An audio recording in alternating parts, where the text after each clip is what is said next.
Kad smo otišli daleko od tvoga praga, u nama je ostala tvoja tišina blaga. Svaki je Bosanac nosio komad tvoga neba, komad Drine, Neretve i svega što nam treba.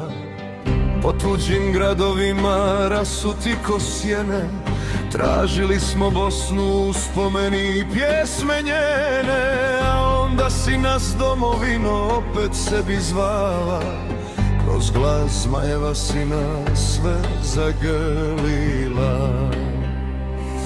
U očima mladih zasjala je tvoja slika, kao da ih doziva svaka planina i svaka rijeka. Možda te nikad nisu dotakli svojim rukama, ali su te osjetili duboko u kostima i venama.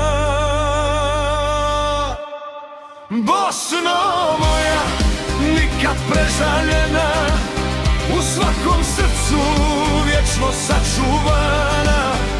Kad si došla među nas, kroz pjesmu i kroz boje, shvatili smo da smo zauvijek tvoje. Bosno moja, ljubavi bez kraja, ti si rada, ti si lijek, ti si nada najdraža. I kad smo daleko i kad naš život lomi, tvoje ime svijetli u svakoj našoj uspomeni. Stadioni su bili premali za našu čežnju, za hiljade duša što su našle svoju zemlju.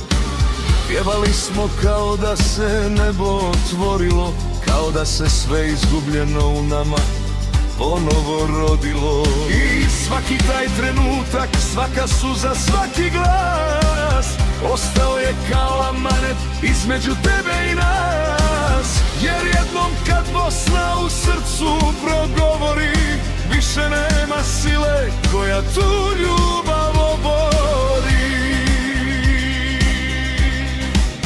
Možda je mundijal završio svoj let, a ono što si probudila trajat će cijel vijek. Sad znamo ko smo, sad znamo kome pripadamo, Bosni i Hercegovini, i njoj se uvijek vraćamo.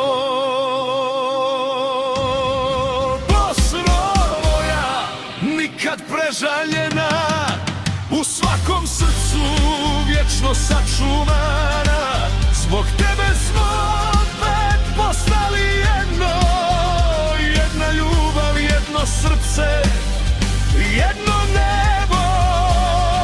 Bosno moja, ljubavi bez kraja, ti si suza, ti si pjesma, ti si snaga najjača. I dok zmajevi lete iznad nas svi, mi ćemo te voljeti do posljednjih dana svojih.